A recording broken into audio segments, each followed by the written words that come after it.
Hello everyone. गर्मियों का मौसम है तो तरबूज खाना तो बनता है, लेकिन तरबूज को किस समय खाना चाहिए और किस तरह खाना चाहिए, ये एक थोड़ा सा विषय है जो हमें हमेशा ध्यान में रखना चाहिए कि किस तरह से हम तरबूज का सेवन कर सकते हैं कि हमें नुकसान ना दे। तो आज इसी बारे में मैं बात करने वाली हूँ। तो तरबूज जो आपका होता है, जैसे समर्स का एक वंडर फ्रूट, एक गिफ्टेड फ्रूट है। तो ये आपको लू लगने से तो बचाता ही है, क्योंकि इसके अंदर बहुत ज़्यादा वाटर कंटेंट होता है। 90 से 92% तक इसके अंदर पानी पाया जाता है। तो ये आपको हीट से बचाता है, आपकी बॉडी को कूल डाउन रखने में हेल्प करता है और आपको हाइड्रेट रखता है। और साथ ही साथ इसके अंदर लाइकोपीन पाया जाता है। जितने भी मैं बता दूं, जितने भी रेड कलर के फ्रूट्स और वेजिटेबल्स होते हैं, जैसे टमाटर है, आपका तरबूज है, तो इनके अंदर लाइकोपीन नाम का एक एलिमेंट होता है जो आपको स्किन रिलेटेड जितनी भी प्रॉब्लम्स होती हैं उनको दूर करने में बहुत हेल्पफुल होता है। तो जिन लोगों के साथ स्किन ब्रेकआउट्स की प्रॉब्लम है या जिन लोगों की ड्राई स्किन है, उन लोगों के लिए तरबूज जो है एक बहुत ही अच्छा फ्रूट है। उन लोगों को सेवन करना चाहिए तरबूज का। साथ ही साथ इसके अंदर जो है विटामिन ए, जो लाइकोपीन ही एक तरह से मैं कहूँगी कि होता है, विटामिन ए पाया जाता है जो वो आपकी आंखों की रोशनी के लिए बहुत ही अच्छा होता है। तो आप जिन लोगों को आंखों से रिलेटेड किसी भी तरह की दिक्कत है, आंखों में जलन होती है या आंखों की रोशनी कम हो गई है, उन लोगों के लिए तरबूज खाना बहुत ही फायदेमंद होता है। साथ ही साथ इसके अंदर जो है आयरन पाया जाता है। तो ये जो जिन लोगों का हीमोग्लोबिन लेवल कम है उन लोगों के लिए तो बहुत ही अच्छा फ्रूट है। उन लोगों को सेवन करना चाहिए तरबूज का। जो है इससे क्या होता है, उनका आयरन लेवल जो है, आयरन का इंटेक एक तरह से बढ़ रहा होता है, तो उनका हीमोग्लोबिन लेवल इम्प्रूव होता है। और जिन लोगों को थकान, जैसे पैरों में क्रैम्पिंग और इस तरह की दिक्कत होती है, मसल क्रैम्पिंग की दिक्कत होती है, उन लोगों के लिए मैं बताऊं, इसमें तरबूज के अंदर मैग्नीशियम और पोटेशियम पाए जाते हैं जो आपके मसल क्रैम्पिंग को ईज करने में बहुत हेल्पफुल होते हैं। साथ ही साथ आपके जो ऑर्गन्स के ऊपर जो ऑक्सीडेटिव स्ट्रेस एक तरह का होता है उसको रिलीज करने में बहुत हेल्पफुल होते हैं। उसको बहुत अच्छे से रिलीव करता है ये। और आपका जो इसके अंदर जो पोटेशियम और मैग्नीशियम जैसे मैंने बताया, तो ये जिन लोगों का ब्लड प्रेशर हाई रहता है, जिन लोगों को ब्लड प्रेशर फ्लक्चुएट होता रहता है, उन लोगों के लिए भी ये बहुत हेल्पफुल होता है। तो उन लोगों को सेवन करना चाहिए। और जिन लोगों को सर दर्द जैसी शिकायतें रहती हैं, माइग्रेन जैसे इश्यूज होते हैं, उनका माइग्रेन कंट्रोल करने में भी तरबूज बहुत हेल्पफुल होता है। तो जिन लोगों को माइग्रेन की प्रॉब्लम है या सर दर्द जैसे इश्यूज जिन लोगों को होते हैं गर्मी की वजह से या डाइजेशन की वजह से, किसी भी वजह से अगर आपको सर दर्द की प्रॉब्लम है, तो तरबूज आपको इंस्टेंट रिलीफ प्रोवाइड करता है। तो आप तरबूज ले सकते हैं। और जिन लोगों के साथ यूरिन इन्फ्लामेशन, पेशाब में जलन जैसी दिक्कतें होती हैं, उन लोगों के लिए तरबूज बहुत फायदेमंद होता है, क्योंकि इसका वाटर कंटेंट जो होता है आपको हाइड्रेट रखने में हेल्पफुल होता है।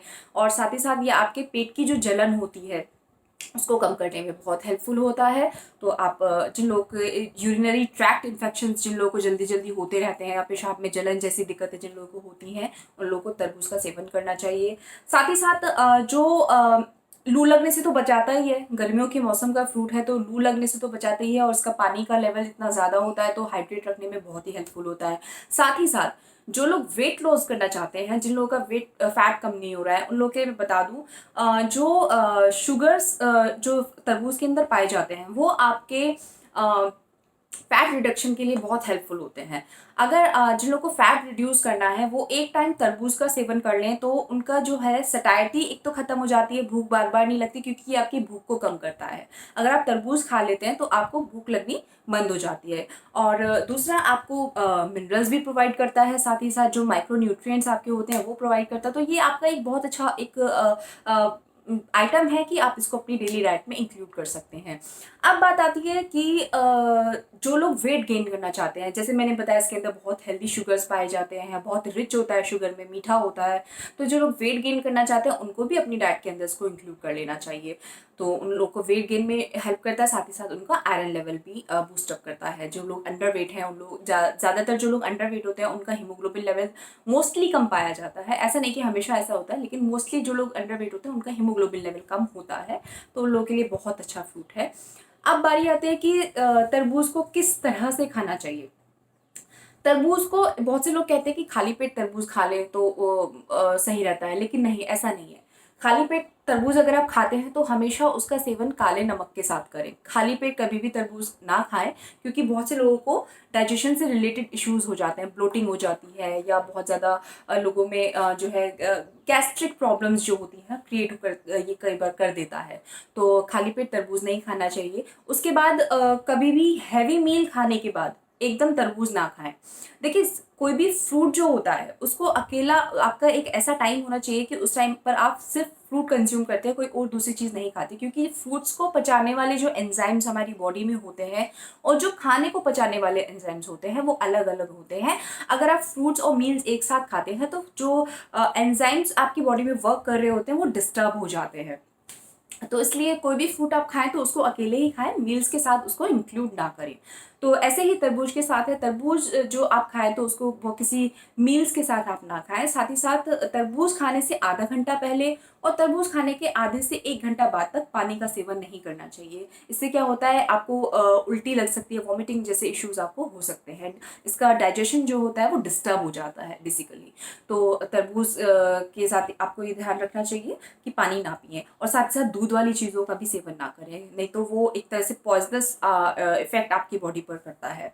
साथ ही साथ जो लोग हैं कि जिन लोगों को जुकाम खांसी वाली दिक्कतें होती हैं, तो क्योंकि तरबूज की तासीर जो होती है वो ठंडी होती है, तो इन लोगों को थोड़ा सा अवॉइड करना चाहिए। साथ ही साथ जिन लोगों को एस्थमा और हार्ट जो शुगर के पेशेंट्स हैं और किडनी के पेशेंट्स हैं, उन लोगों को थोड़ा सा इसका ध्यान रखना चाहिए कि बहुत ज़्यादा मात्रा में तरबूज नहीं खाना चाहिए। लेकिन जिन लोगों को किडनी स्टोन्स की प्रॉब्लम रहती है, अक्सर जिन लोगों को किडनी में स्टोन्स हो जाते हैं और होते रहते हैं बार बार ट्रीटमेंट के बाद भी, तो उन लोगों को तरबूज का सेवन जो है फ़ायदेमंद रहता है उन लोगों के लिए, क्योंकि इसमें जो वाटर पाया जाता है वो आपका किडनी के जो टॉक्सिन्स आपकी बॉडी में बन रहे होते हैं उनको फ्लश आउट करने में बहुत हेल्पफुल होता है। तो आप जिन लोगों को किडनी स्टोन्स की प्रॉब्लम है वो ले सकते हैं।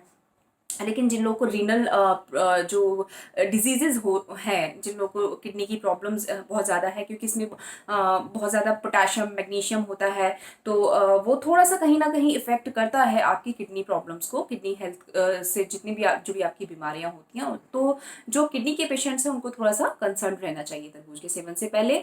उसके बाद बहुत ज़्यादा किसी लिक्विड कोई भी इसके ऊपर किसी तरह का नहीं लेना चाहिए। जैसे मैंने बताया, पानी नहीं पीना चाहिए, दूध नहीं पीना चाहिए। इसी तरह से दूसरे जो शुगरी फ्रूट्स आपके होते हैं और जो आपके फ्लूइड्स होते हैं, या जो आपके आप बहुत से लोग होते हैं लेमनेड पीते हैं, बहुत से लोग होते हैं फ्रूट जूसेस पीते हैं, तो तरबूज के ऊपर कभी किसी तरह का कोई भी और लिक्विड हमें नहीं लेना चाहिए। उसके बाद तरबूज को खाने का जो सही समय है वो बेसिकली आपका आफ्टरनून का टाइम जो होता है वो बेस्ट टाइम है आपका वाटरमेलन को कंज्यूम करने का, क्योंकि उस टाइम पे हमारा जो डाइजेशन प्रोसेस हो रहा होता है, जो सिस्टम है वो बहुत स्ट्रांगली वर्क कर रहा होता है। लेकिन शाम के समय होते होते रात तक आते आते हमारा जो डाइजेशन सिस्टम है वो थोड़ा सा वीक हो जाता है, डाइजेशन थोड़ा सा स्लो हो जाता है हमारा। तो तरबूज खाने का सही समय जो होता है वो आफ्टरनून का समय इज़ द बेस्ट। तो आप दिन में किसी भी टाइम आप इसको कंज्यूम कर सकते हैं, लेकिन रात को तरबूज बिल्कुल नहीं खाना चाहिए। जिन लोगों की नींद डिस्टर्ब होती है, जिन लोगों को नींद टूटती रहती है या इंटरप्शन नींद में होता है, उन लोगों को तो तरबूज रात को बिल्कुल नहीं खाना चाहिए, क्योंकि बहुत जल्दी जल्दी ऐसा होता है कि आप तरबूज खाते तो आपको बहुत जल्दी जल्दी पेशाब के लिए जाना होता है या आपको किसी और तरह की दिक्कत हो जाती है। तो रात को तरबूज का सेवन अवॉइड करना चाहिए। और साथ ही साथ क्योंकि ये एक बहुत शुगर डेंस फ्रूट है, तो ये आपके जो है मेटाबॉलिज्म को इफेक्ट करता है। बेसिकली आपकी शरीर को शुगर्स को पचाने के लिए बहुत मेहनत करनी पड़ती है, लेकिन दिन भर में तो हम वॉक कर रहे होते हैं, चल रहे होते हैं, एक्टिविटीज़ कर रहे होते हैं, तो हमारा जो खाने को पचाने का तरीका होता है वो अलग होता है और शाम का तरीका अलग होता है। तो हमारी बॉडी को शाम को थोड़ा सा स्लो मोशन में वर्क करने की आदत होती है, डाइजेशन स्लो हो जाता है, तो इसलिए हैवी फ्रूट्स जो आपके होते हैं उनका सेवन रात को नहीं करना चाहिए।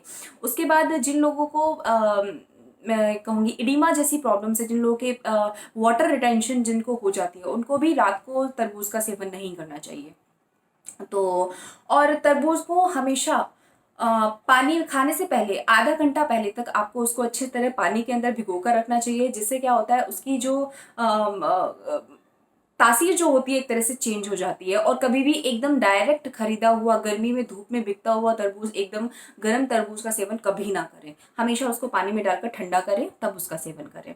और साथ ही साथ तरबूज को तुरंत काट कर तुरंत हाथ के हाथ उसको खाएं, उसको बहुत देर तक उगड़ा हुआ ना रखें और बहुत देर तक उसको कटा हुआ ना छोड़ें। इससे क्या होता है, उनमें बहुत जल्दी इन्फेक्टेड प्रोसेस जो होता है, इन्फेक्शन वाले जो प्रोसेस होता है एक तरह से क्रिएट हो जाता है, और आपका वो आपको डाइजेशन को आपके इफेक्ट करता है, और आपको वॉमिटिंग, कॉलेरा, इस तरह की प्रॉब्लम्स जो होती हैं हो जाती हैं।